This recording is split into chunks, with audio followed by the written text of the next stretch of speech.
3 MPs elect, stopping being a net importer, right. and Kenya now becoming an exporter.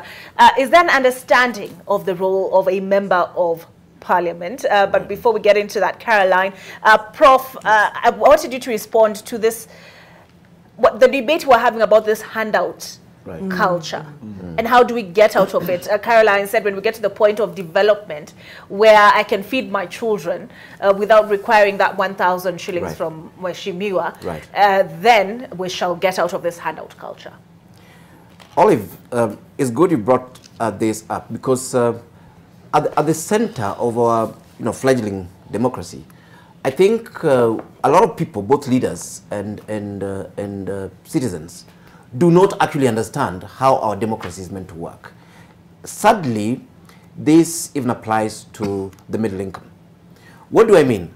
We have a governance structure. And it is through this governance structure that we are meant to access services. And it's meant to deliver that way. You go and you make a law, then you develop budgets and so on, then you do your plans, you ensure the plans are integrated, then you get our money, which is our taxes, then you implement those plans. But then what the politicians have projected is that I am this messiah who does not operate, who does not need an institution, who does not need systems and structures, but I will do for you things. Those things are still meant to happen through governance structure, through a governance system. If you elect an MP who actually makes laws, you will have water. Those are the linkages we are not seeing. If you elect a specific, a guy in Senate who understands his oversight role of the county, you will get roads. That is not a favor that the executive is doing for you. But you see, what we've done is to say we elect politicians to do for us things. So then we don't actually worry about their roles. We don't worry about the institutions and how and that link between the institutions and the actual services that we actually need. Let me make this quick statement about the middle class being culpable in this bit. All over the country, what do the middle class do when it comes to the constitutional provisions in terms of social services or social rights, issues like education, issues like water, issues like security? What do we typically do? If government doesn't supply these things, instead of asking government to supply and holding them to account, I then go to a private water company that then supplies me that water. If there's no security, I go to a private security company that supplies me that.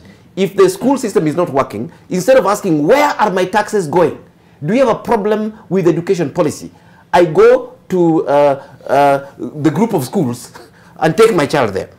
So this is, we are actually having a broken society that does not believe at all levels, that does not believe in good governance as it actually were, and the institutions that are linked with that governance, and and then how the good governance delivers on the type of society that you want. But the talk you hear is that national government gives money to counties. So is this clientelist relationship, where we hang around, counties are begging national government to give them money. Money from where? People who pay those taxes to national government live in counties. Then at this level of members of parliament, you're begging your member of parliament to make for you a school. A school from where and with what resources?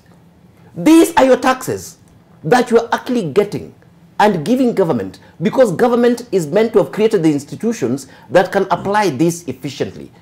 And some of these we've actually gone ahead to cause a confusion, both in terms of the roles of these people and eventually in terms of legislation. And that's why some of us out here are celebrating the removal of CDF from these guys, because it will give clarity to their role.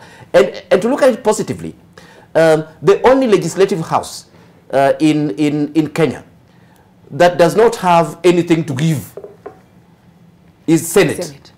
And people are starting to understand the role of the Senate versus the role of government, of county executive headed by the governor. The reason why that clarity is coming is because we don't have these handout provisions within Senate. Senators have nothing to give people, and they'll find it very difficult to try to change the constitution to allow them to do that. But we're hearing about MCAs, clamoring for CDF at that level. Ward fund. Exactly. And ward fund.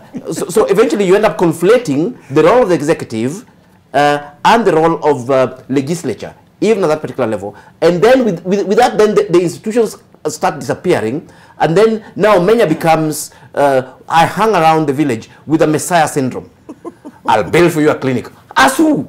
I'll build for your school. I'll build for your road. I'll do this. And that is what the politicians are promising. They're not promising that I'll make better laws that will ensure that nobody will take advantage of you when it comes to the resources that you lack.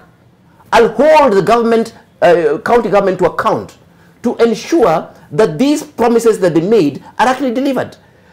I'll oversight this government to ensure I'll provide within the budget the actual resources that is going to improve your ECD.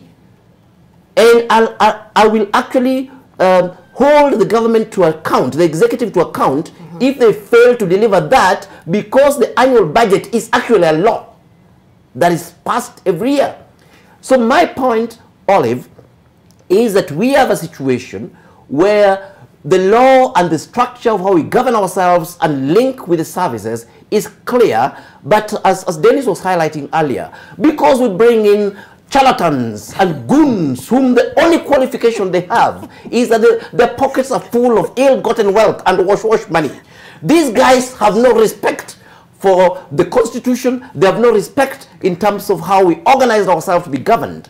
And that is partly why we are actually wallowing in a quagmire of mediocrity. Okay, and some, if you don't mind, Dennis.